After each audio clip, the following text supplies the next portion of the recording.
Përshëndetje dhe mirë se erdhët në një tjetër episod të podcastit Nën uniformën e punëtorit të pastrimit. Në episodet e mëparshme kemi folur për realitetin me cilën përballen çdo ditë punëtorët e pastrimit me sfidat dhe vështirësitë, ndërkohë që sot do dua ta orientoj bisedën tek e ardhmja që do duhet t'i takoj këtyre njerëzve. E për të folur për këtë temë kam të ftuar sot me mua në studio dy personazhe të cilët e shohin këtë tematikë në dy këndvështrime të ndryshme, por shumë të rëndësishme. Me mua është sot zoti Kondi Ilia, përfaqësuesi i Unionit të Sindikatave të Shqipërisë. Zoti Ilia, mirë se erdhët dhe faleminderit që jeni me ne. Përshëndetje, faleminderit për ftesën. Gjithashtu është zoti Agron Haxhimali, ekspert i politikave publike. Gjithashtu mirë se erdhët dhe faleminderit që jeni me ne. Faleminderit juve dhe faleminderit që dedikoni vërtet vëmendje mediatike çështjeve të shërbimeve publike dhe të punojësve të angazhuar në këtë sektor, për cilët meritojnë vërtet vëmendje dhe mbështetje. Zoti Ilia, kur flasim për sektorin e pastrimit, ndoshta do duhet kuptojmë diçka më shumë për të ardhmen që ne pretendojmë për këtë target grup, por sipas këndvështrimit tuaj, pse është i rëndësishëm organizimi sindikal pikërisht në këtë sektor? Dhe sektori pastrimit është një nga sektoret e cila shumë i rëndësishëm, është një nga sektoret më të vështirë. Në këtë sektor punonjësit janë më të diskriminuarit për shkak edhe të llojit të punës, vështirësisë punës. Është i rëndësishëm për faktin që ka dhe një lidhje të drejtë për drejtë me turizmin në mënyrë të drejtë për drejtë, sepse nëse nuk ke një qytet të pastër, çfarë do presësh dhe si mund ta promovosh si turizmin e brendshëm dhe atë turizmin e shtetasve të huaj që vinë dhe vizitojnë Shqipërinë. Me pak fjalë ka domethënë lidhje të drejtë për drejtë me shëndetin dhe mënyrën e jetesës së qytetarëve në një territor të caktuar dhe është me të vërtetë i rëndësishëm. Gjithashtu duhet ketë një organizim sindikalist, si në çdo sektor, si publik dhe privat. Organizimi sindikalist është një garanci më shumë që u afrohet punëtorëve, të cilët mbrohen edhe nga kontrata kolektive, përveç se kontratës individuale. Ky është dallimi kryesor dhe thelbësor. Por nga ana tjetër, kontrata kolektive është një ombrell e cila u garanton në mënyrë kolektive njësër të drejtash këtyre punëtorëve. Ndërkohë në Shqipëri vëmë re një qasje që privati do që të menaxhojë, le të themi, këtë sektor i cili është i rëndësishëm dhe jetik, siç e theksova më përpara. Tani si është situata në Shqipëri, mund të lind pyetja. Në Shqipëri kemi disa formacione, le të themi, të sindikatave. Ne si Unioni Sindikatave kemi krijuar sindikatën e pastrimit këtu në sektorin publik dhe po bisedojmë dhe jemi në bisedime edhe me kryetarin e Bashkisë Elbasan për të krijuar përfundimisht, le të themi, atë sindikatën e madhe në lidhje me aktivitetet që duam ne të organizojmë këtu, trajnimin që duam të bëjmë ne për punëtorët e pastrimit dhe në fund finalizimin e kontratës kolektive. Pra kemi ngritur kryesinë e sindikatës së sektorit pastrimit në Elbasan dhe kemi vënë re shumë problematika dhe i kemi ndjekur këto problematika, me thënë drejtën, që nga pagat, rritja me një përqindje të caktuar e pagave dhe deri tek baza materiale që pretendojnë këta punëtorë, të cilat nuk i kanë realisht, edhe problematika të tjera në lidhje me oraret e punës, me turnin e natës apo ditës, dhe vëmë re që ka shumë problematika dhe çështja kryesore është. Të lutem, mendon që për rezultat të kësaj baze, e cila nuk është ndoshta në cilësinë e duhur, kemi ende punëtor pastrimi në vitin 2026 të cilët nuk ngrenë zërin për të drejtat të tyre apo friksohen? Patjetër, ata një pjesë e madhe të tyre kanë frikë. Dhe frika vjen për shkak edhe të presionit që mund të bëj punëdhënësi. Jo mund të bëj, po u bën punëdhënësi në vendin e punës. Dhe çdo person në fund të ditës thotë që nëse unë pushojmë nga puna, ku do më thënë si do jetoj në të ardhmen. Dhe kjo është një frikë e cila në fakt deri diku është e justifikuar. Nëse flasim parimisht nuk duhet të ekzistojë. Po jemi përballë kësaj situate, kur këtu një pjesë e këtij sektori mbulohet nga privati. Dhe nuk kemi gjetur në disa raste që ka patur largimet pa drejta nga puna, ne si Unioni Sindikatave kemi ndërhyrë me këtë kompani private dhe kemi bërë të mundur me shumë përpjekje rikthimin në punë të këtyre punonjësve. Ka patur disa raste këtu.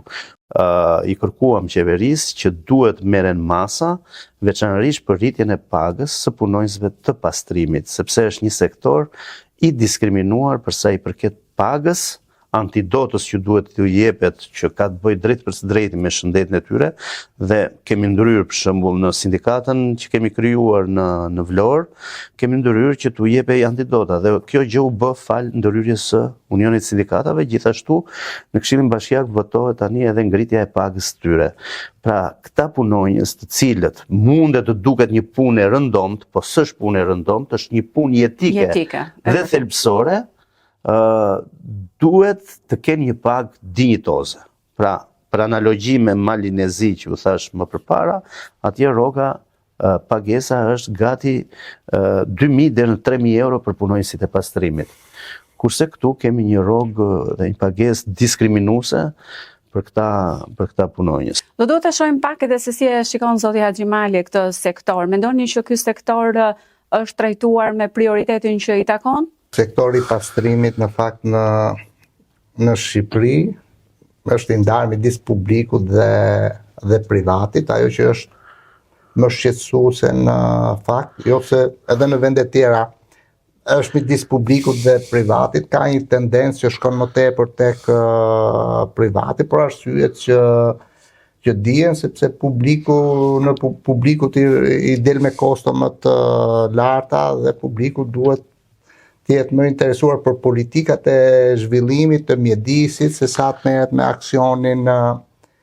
aksionin konkret. Pra të anoj nga privati, sektori pastrimit nuk është në gjë e keqe dhe s'ka asnjë lloj problemi. E rëndësishme është institucionet publike çfarë roli kanë. Sigurisht, duhet ta pranojmë që ky sektor nuk është nga ato sektorët që ka luzuar në Shqipëri, si kundër çdo sektor tjetër.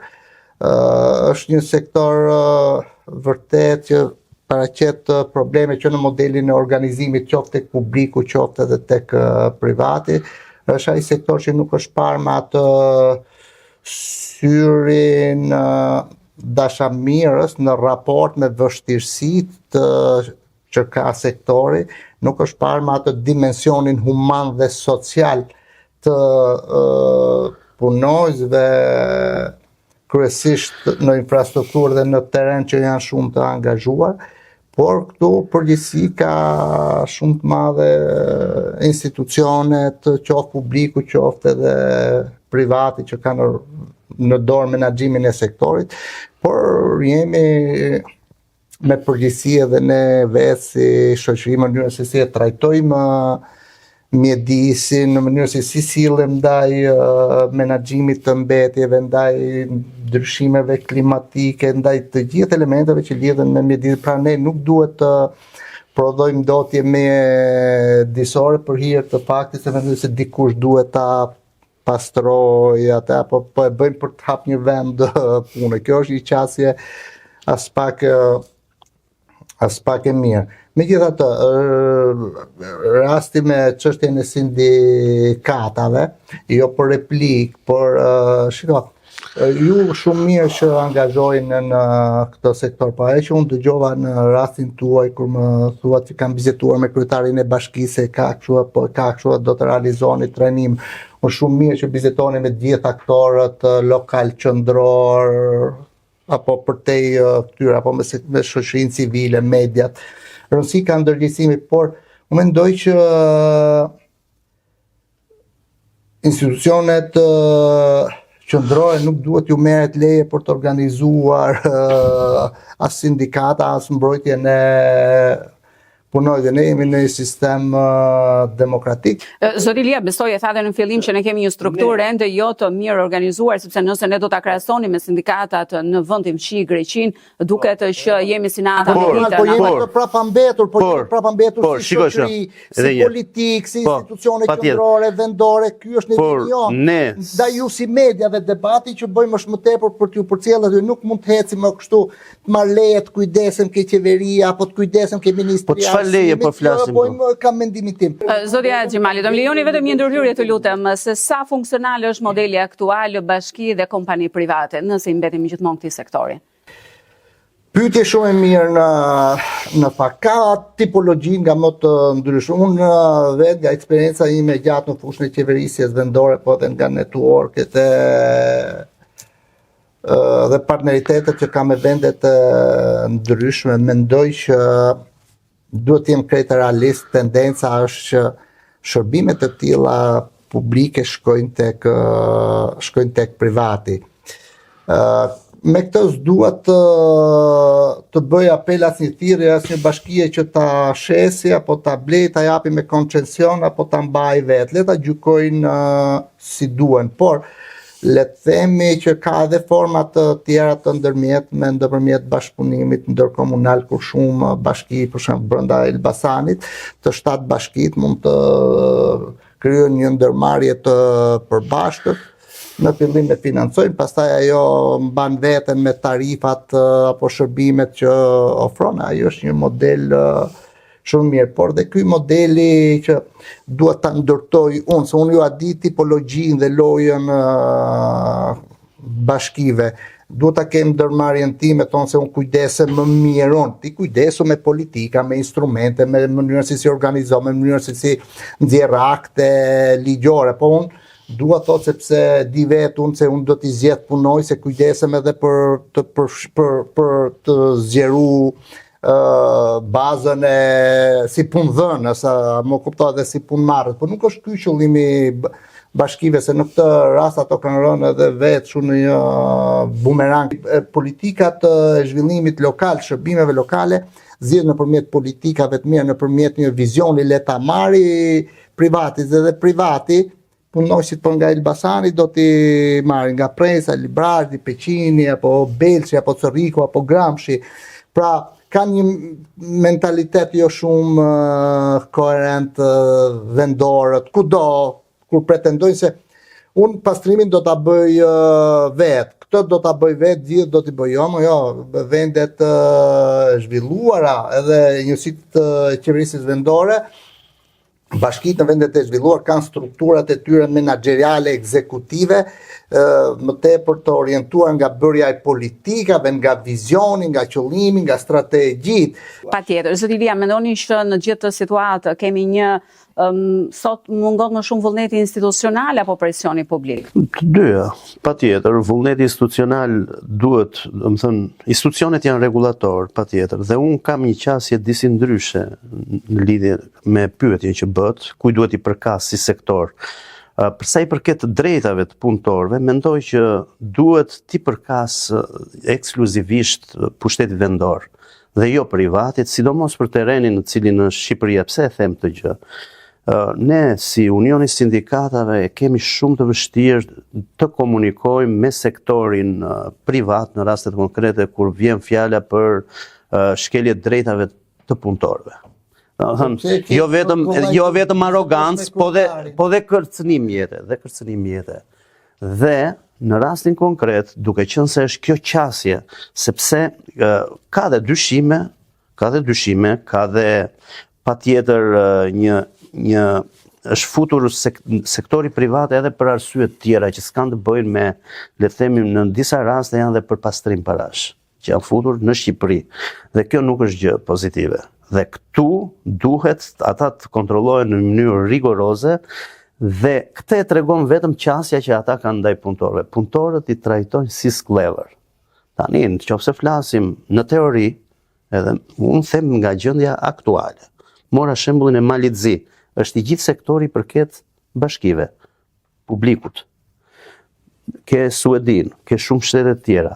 Në qoftë se nuk e ka privat, jo, bashkia. Unë kam qenë në trajnime aty dhe e di shumë mirë këtë gjë. Të lutem të mbaroj atë argumentin. Dhe ajo që po them është në rastin konkret, duhet se s'bën që të jetë, domethënë, organet administrative. Çështja është pastaj që organet administrative duhet kenë respektin dhe frymën e ligjit, patjetër. Po nëse ato kanë vullnet ta bëjnë këtë organizim, është një gjë që mund të bëhet shumë mirë dhe e thash që nuk mund të lihet kompanive private të cilat abuzojnë në mënyrë të hapur me drejtat e punëtorëve. Pra, ata shohin thjesht dhe vetëm fitimin dhe asgjë tjetër. Kjo është për të ardhur shumë keq. Po ku e shikoni ju BSHLL-ku ndoshta më të madh që do duhet të ndërhyrje? Shiko, e para duhet të jemi totalisht të kemi qasje tjetër, pra duhet ndryshojmë veten, të kemi një mendësi tjetër më evropiane, duhet ta respektojmë institucionet, ligjet, organizimet e sindikatave. Sot ka nevojë, në fakt, mendoj edhe gjë tjetër që Shqipëria në fakt për kaq numër punonjësish që kanë ngel në sektorin publik, por edhe privat se ne po rrudhemi gjithmonë, ka nevojë të ketë një brand të ri sindikalist që vërtet kur të foli sindikata, ai sheshi në Elbasan apo në Tiranë të mbushet vërtet me punonjës, edhe kur të foli sindikata të dridhet bashkia, të dridhet dhe qeveria. Për të kuptuar pak edhe sa ndikon infrastruktura apo investimet pikërisht në kushtet e punës së këtyre punëtorëve të pastrimit. Kur po vija këtu i shikoja me një uniform të caktuar, me një logo, me një veshje, nuk ndaloj te kualiteti, zotëria që mbron interesat e tyre i di më mirë se unë. Edhe me mjetet e tyre, edhe për sa i përket distancës, se sa duhet të fshin, se ku i kanë koshat për t'i grumbulluar, se si vjen makineritë e lehta për t'i grumbulluar. Ka një progres, por gjithë gjëja për mua që nga mënyra e ndarjes në burim të mbetën nga sjellja që kemi ne ku hedhim letrën, cigaren, plastikën në rrugë, është një problem shumë i madh që imponojmë atyre të bëjnë lëvizje të tepërta jashtë asaj që ato paguhen. Por thash, ka një progres që është i limituar, në bashki të ndryshme është i ndryshme edhe pse thash zhvillimi i fundit qoftë publik edhe privat ka imponuar dhe këto ndryshime në këtë sektor që të përmirësohen, ajo që ngelet problematika është tërë sistemi, pra fillon me kuadrin ligjor, institucional, organizativ, vazhdon me këtë sjelljen organizative, mënyrën se si trajtohen punonjësit qoftë nga publiku dhe privati, por edhe mënyra se si shikojmë ne ato punonjësit, duhet i shikojmë i dashuri më të madhe, sepse vërtet nuk i përkas asaj thënies që këto janë herojt e NATO-s apo herojt e ditës, nuk e them as për mësuesin, as për elektricistin, as për zjarrfiksin, as për këto, por duhet kenë ato dignitetin e tyre. Zoti Ilia, sa funksionon mes jush dialogu mes punëtorëve, kompanive dhe institucioneve? Çështja është ajo që theksuam dhe më përpara, te organizimi sindikalist. Duke qenë se organizimi sindikalist lë për dëshiruar në Shqipëri, veçanërisht me disa sindikata që kanë qenë historike më shumë edhe nuk kanë ndonjë organizim i cili të jetë aktiv. Pra mund të jetë formal nga ana juridike, por nuk është aktiv. Domethënë nuk i kanë nxitur punëtorët në vendin e punës që të bëjnë reagime. Sa dëgjohet sot zëri i një punëtori pastrimi? Shiko, nëse kanë organizim dëgjohet. Pra, ne organizuam punëtorët në sektorin e shërbimeve publike në Vlorë dhe u dëgjuam nga punëdhënësi aty, nga drejtoresha përkatëse e këtij sektori dhe u detyruan që të jepnin antidotën prej 40.000 lekësh që i takonte çdo punëtori dhe ishte ndërprer. Pra pati një organizim shumë të madh. Dhe tani po miratohet rritja goxha e madhe e pagës. me gati në mos gaboj 30% të pagës, edhe po do miratohet në Këshillin Bashkiak. Dhe punonjësit aty ndihen më optimist kur shohin që këto të mira, këto benefite u vinë vetë nga organizimi i tyre. Pra, parimisht bijem dakord kur themi që ky ndryshimi real, pra nuk mund të ndodhë pa i ngritur zërin vetë punëtorët e pastrimit? S'ndodh, absolutisht në asnjë vend të botës. Domethënë çdo gjë varet nga të qenit aktiv. Nuk do ta fitosh informacioni është pushtet, patjetër. Domethënë informacioni dhe organizimi. Organizimi është shumë i rëndësishëm. Pra sindikatat ne gjejmë mekanizmat për të futur deri ke punëtorët. Pra, kur shohim që ka disa formacione të vogla të punëtorëve, disa punëtorë që kanë guxim më tepër se sa punëtorët e tjerë, i marrim ata, i kthejmë i trajnojmë, i kthejmë në lidera, edhe lider nuk është një fjalë që duhet buroj nga politika. Lider është edhe një punonjës në vendin e punës që i njeh të drejtat, i kërkon ato dhe i ndihmon edhe punëtorët e tjerë, që të gjejnë mekanizmat se si duhet t'i zgjidhin ato. Pra, kjo është qasja ime në rastin konkret. Duhet nga vendi i punës të organizohen sa më shumë punëtorët dhe nuk i pengon asgjë për të organizuar, por në shumë raste ka një lloj frike, kultura gjithashtu, pesimizmi është shumë i madh dhe nuk i shohim aktiv. Ja të shohim pak si e shikon zotja Xhimali, çfarë i pengon në fakt këta punëtorë të organizohen sipas jush? Ti e ngacmove në fakt dhe avokati e nxorri një vini shumë e madhe për shoqërinë shqiptare, për politikën shqiptare, për institucionet shqiptare. Punojësi qofti pastrimit, qofti zyrtari lokal, por ta themi drejtën edhe sektorët e tjerë, edhe shoqëria civile që unë i përkas edhe media, punëmarrësin e kanë shumë vertikal. Zotja Xhimali, më duhet të kuptoj realitetin në fakt. A mund të ketë dinjitet në punë ky sektor me paga kaq të ulta edhe për mos marrë atë vëmendjen e duhur, pra mund të ekzistojë dinjiteti në punë për këtë kategori? Por mua çështja e pagës është shumë e rëndësishme, po dinjiteti lidhet me disa elemente të mënyra se si më trajton, mënyra se sa më jep liri, sa më jep të drejtën, sa më pajis me infrastrukturën e duhur, me mjetët që mu ma lehtësojnë punën. Sa larg jemi standardeve europiane? Po, ne jemi shumë herë më pak. Në fakt, po i referuam vetëm një fakti për të lishikuesi tuaj që ti jemi korrekt, edhe me rritjen e pagave që është bërë në sektor, qoftë publik dhe privat, edhe me ndryshimet ligjore të kohëve të fundit për rritjen e pagave apo të pagës minimale, Shqipëria mbetet sërish të fundit në krahasim me 5 vende tjera të Ballkanit perëndimor, apo siç raporton Banka Botërore dhe thon NEA, rreth 23% e popullsisë në Shqipëri jetojnë me 5.8 deri në 6.8, pra rreth 6.000 lekë të vjetra në ditë. Çka do thotë që niveli ekonomik të ardhurat janë vërtet shumë të ulta dhe ka drejt avokati kur thotë ky nivel, po edhe ky është minimalisti dhe është diskriminues në fakt, nuk i përgjigjet realitetit. Kostos i jetesës, cilësia e jetesës nuk është ajo cilësi jetese, dhe pagat sensin e cilësisë në fakt, po na mungon edhe sasia. Ne duhet miratojmë në parlament minimumin jetik. 35 vjetë diskutueshme. Përse nuk miratohet? 3 dekada.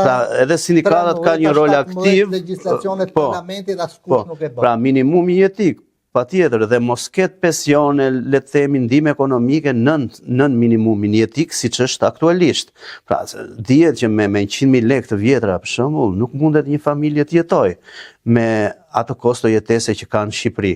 Pra minimumi jetik duhet miratohet, pavarësisht që do ketë shpenzime më të mëdha për shtetin, po patjetër nëse do të trajtosh këta qytetarë me dinjitet, pra duhet të bëjmë dallimin midis punëtorit që mbijeton me punëtorin me dinjitet. Dinjiteti do të thotë standard. Dhe ky standard realizohet gjithnjë dhe përllogaritet dhe ka mekanizma për të bërë kjo gjë, duke filluar me minimumin jetik, me pagën minimale, e tjera e tjera. A mendoni se ky ndryshim është realisht i mundur dhe çfarë mund bëjnë sindikatat në këtë rast? Sindikatat duhet të organizohen së pari, edhe çdo lloj sindikate njëherë duhet të bashkohet edhe të ketë një bashkim sindikalist. Jo sindikatat të jenë të fragmentizuara. Ato duhet të bashkohen dhe duhet të gjejnë të gjitha mekanizmat për të çuar punëtorët gjithnjë në organizim sindikalist. Dhe duhet ketë nga Këshilli i Lartë i shtetit, duhet ketë një riformatim të, le të themi, të aseteve që kanë disa sindikata, patjetër, të cilat duhet të vijnë në qëllim të punëtorëve dhe jo të përdoren shpeshherë për interesat të cilat nuk i shërbejnë këtij qëllimi. Dhe duke ecur në këtë drejtim, unë shpresoj që gjërat do të ndryshojnë edhe për sa i përket organizimit sindikalist në Shqipëri. Cili është mesazhi që përcjellni sot, qoftë për punëtorët e pastrimit, por edhe për kompanitë private apo edhe për institucionet në këtë rast, pushtetin lokal ndoshta? Po, mesazhi im për punëtorët është të vrasin frikët, të kërkojnë të drejtat e tyre, të organizohen pranë sindikatave, patjetër, dhe të kuptojnë që nëse nuk janë bashk, nuk mundet të fitojnë apo të rrisin në mënyrë progresive të drejtat e tyre.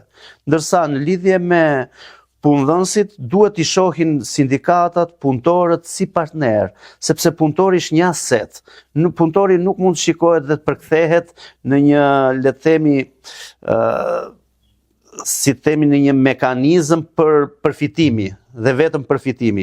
Ai duhet të shikohet si një aset që ka vlera, që duhet të bëj karrierë në bazë të përvojës së tij, po jo të emërohet mbi baza nepotike apo politike dhe të hiqet nga vendi i punës në mënyrë, domethënë, të papritur, vetëm se i do qefi punëdhënësit. Ku ndërkohë kostua ndaj këtij punëdhënësi do të jetë shumë herë më e madhe, sepse do të shpërblej punëtorin që e largon në mënyrë pa drejt nga puna, nuk ka një aset aty i cili ka përvojën, dhe nga ana tjetër nuk do të ketë produktivitet në performancën e tij, si në sektorin publik edhe në sektorin privat. Kurse në lidhje me qeverinë në rastin konkret, duhet Unionin duhet ta bëj pjesë në Këshillin Kombëtar të Punës dhe aty mos ketë sindikata të cilat janë fiktive. Ka disa organizata sindikaliste që janë fiktive, nuk bëjnë asgjë. Duhet të jetë Unioni ose sindikatat e tjera të cilat punojnë, të cilat performojnë, të cilat tregojnë që kanë vullnet. Dhe ne kemi treguar që e bëjmë këtë gjë jo për interesat tona. Ne e bëjmë me vullnetin ton dhe një pjesë, jo një pjesë, pjesën 99% të punës tonë ne kemi bërë vullnetarisht dhe vazhdojmë ta bëjmë vullnetarisht. Ju falenderoj. Atëherë, zotja Xhemali, mbyllim me juve me mesazhin që përcjellni. Mesazhi im për çështjen për cilin po flasim, i qëndroj mendimit që ka nevojë për një shkundje të madhe të gjithë qasjes sindikaliste të sistemit sindikalist në Shqipëri, është shumë i varfër, shumë i vjetruar, nuk është inovativ. Ka nevojë për një model të ri të leadershipit sindikalist, të larguar totalisht nga qasja politike, ka nevojë për një model organizativ të sistemit sindikalist në Shqipëri, ka nevojë për një shoqëri më suportuese të drejtave të punojësve, qoftë publik apo privat, të cilit do sektori, por apeli im shkon vetëm për cilin do punojës që edhe sot, pavarësisht se janë shumë të fragmentarizuar dhe nuk kemi nevojë për sindikata kaq të fragmentarizuar në Shqipëri me 2 milion banorë dhe me një numër punojësis shumë të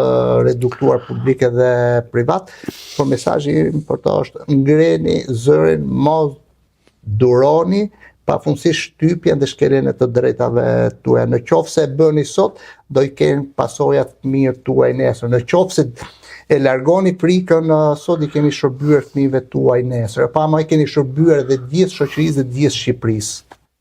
Ju faleminderit shumë për këtë bisedë, zoti Ilia, faleminderit që ishit me ne dhe ju zoti Xhemali, patjetër edhe për mesazhet që përcollëm në mbyllje të këtij podcasti. Ndoshta pyetja më e rëndësishme që drejtojmë në mbyllje të këtij episodi është a do të vazhdojmë realisht i shohim njëjt punëtorët e pastrimit vetëm si pjesë e higjienës së qytetit apo si njerëz të cilët të meritojnë një të ardhme më të mirë. Ndoshta reflektimi ju mbetet juve, ndërkohë që bashkë shihemi në të tjera kauza si kjo e punëtorëve të pastrimit, por jo vetëm. Mirupafshim.